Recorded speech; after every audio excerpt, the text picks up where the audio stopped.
Дэн әйелдер дәретханасында желдеткішті жөндеп жатқан болатын. Кенеттен еш ескертусіз, өлі егеу құйрық желдеткіштен құлап тура бетіне түсті. Бұл оны құсқысы келіп, жиіркендіріп жіберді. Әзер дегенде желдеткішті жөндеп болған соң, Дэн тез арада бір кабинкаға жүгіріп барып, құса бастады. Дәл кетпек болғанда, ол дәретханаға екі адамның кіргенін естіді. Өтті жағдайға тап болудан қорыққан Дэн дереу кабинка есігін іштен жауып алды. Жаңа кірген екі қыз рождестволық костюм киіп алған. Тоқтамай әңгімелесіп жүрді. Солардың бірі өзін үйсіз адам шағып алғанын айтып қалды.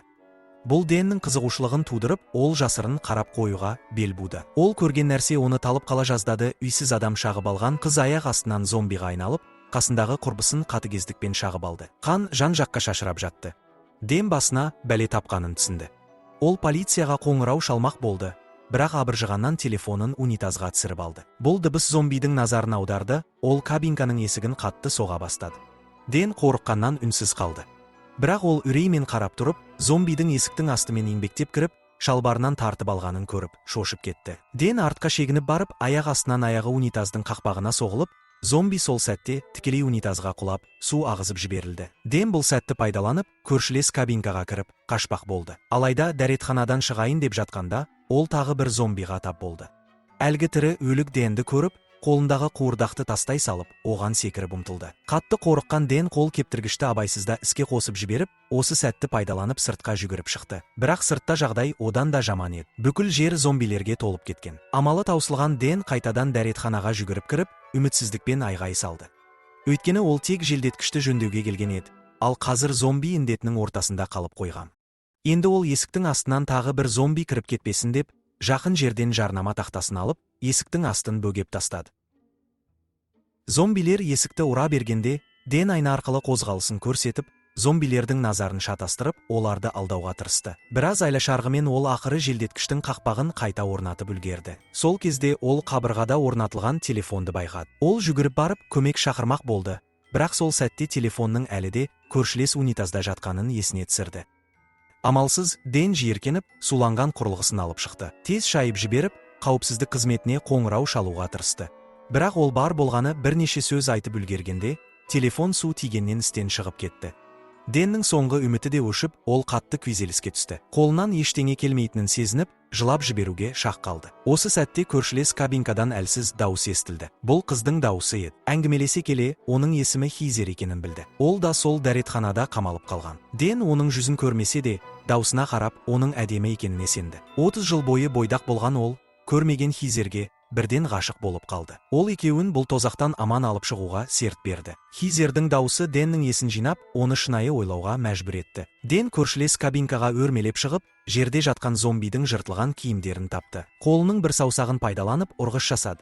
Мақсаты өрт дабылын қосу еді. Егер дабылды іске қоса алса, құтқарушылар келер еді. Біраз тырысқанмен ол нысанаға дәл тие алмады.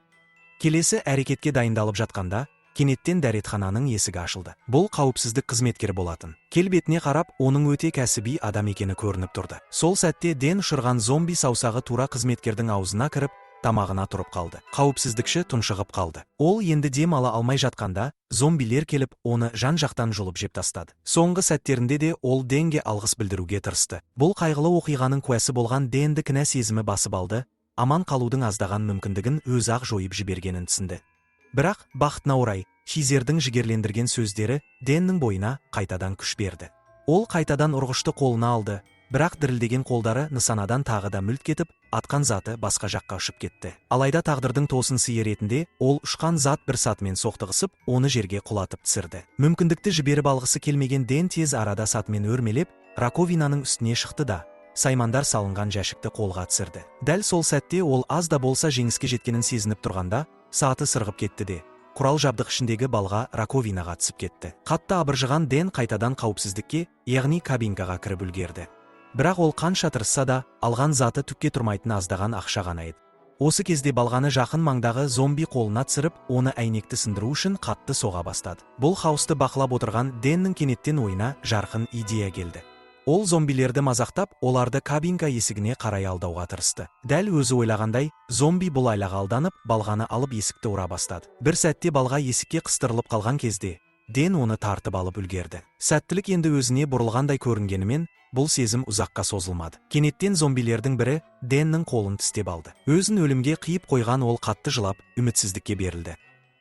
Бірақ күтпеген сәтте ол күлкіге басып жіберді. Зомби оның терісін тесіп өте алмаған екен.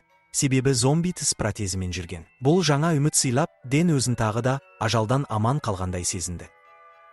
Ал есіктегі тесік арқылы сырттағы зомбилер барған сайын ашулана түсті. Енді қарап отыруға болмайтынын түсінген Дэн артқы жақтағы бөлікті бұзып, Хизерді құтқаруға бел байлады. Біраз әуреленіп жүріп, ол жеткілікті үлкен тесік жасап, сол арқылы еңбектеп өтті. Хизердің даусына ере отырып, ол оның орнын тапты да, тағы бір қабырғаны бұзып, ақыры оның жүзін көрді. Алайда Хизердің сыртқы келбеті Дэннің елестеткенімен мүлдем сәйкес келмеді. Бұл айырмашылықты түсінген Хизер Дэннің көмегінен бірден бас тартты. Өйткені ол өзін сырт келбетіне бола төменсінетін шығар деп қорықты. Дэн өзін олай деп есептемейтінін түсіндірмек болды. Бірақ Хизер сенбеді. Ол өзінің өмірлік ауыртпалығын, сыртқы келбетіне байланысты жиі мазақ болатынын, және мұндай өмірден шаршағанын айтып берді. Сөзін аяқтай сала, ол батылдықпен дәретхана есігін ашып жіберді. Сол сәтте зомбилер ішкелап қойып, оны әп-сәтте паршалап тастады. Дэн бұл жан түршігерлік көріністі қорқынышпен тамашалап тұрды. Бұл оның өміріндегі алғашқы шынайы байланыс еді. Ал Хизердің аянышты өлімі оның жүрегін жаралап, өзін мүлде дәрменсіз сезіндірді. Біршама уақыттан кейін есін жиған Дэн енді бұл жерден кетуден басқа амалы жоғын түсінді. Ол желдеткіш арқылы қашып кетпек болды. Бірақ торды ашқанда, оның іші зомбилерге толы екенін көріп, шошып кетті. Тағы да амал қалмаған Дэн дәретханаға қайта оралып, қабырғадағы Хизердің суретін көріп қатты тебіренді. Ол еңіреп жылады, оның қазасына қайғырып. Көз жасын сүртіп жатқанда, кенет ойына ақылға сыймайтын, бірақ іске асуы мүмкін идея келді. Дэн жылдам қимылдап, бүкіл денесін дәретхана қағазымен орап, өзін мумия сияқты етіп жапты.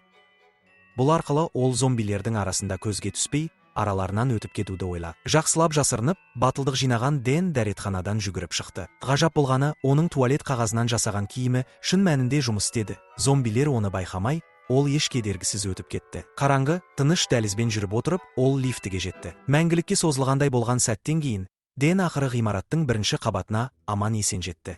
Кетіп бара жатып, ол дәретхана есігіне өзін және Хизерді бірге бейнелеген сурет салып кетті. Қандай сұмдық оқиғаға тап болғанына қарамастан, Дэннің ішкі жан дүниесінің терең екенін аңғаруға болатын еді. Көшеге шыққан ол бірден телефон будкасына жетіп, анасын теріп, оған ешқайда шықпауын ескертті. Бірақ тұтқаны қойған сәтте жоғары қараса, бүкіл көшенің зомбилерге толып кеткенін көрді. Енді ол телефон будкасының ішінде қамалып қалды. Дэн тағы да тірі қалудың амалын таба ала ма?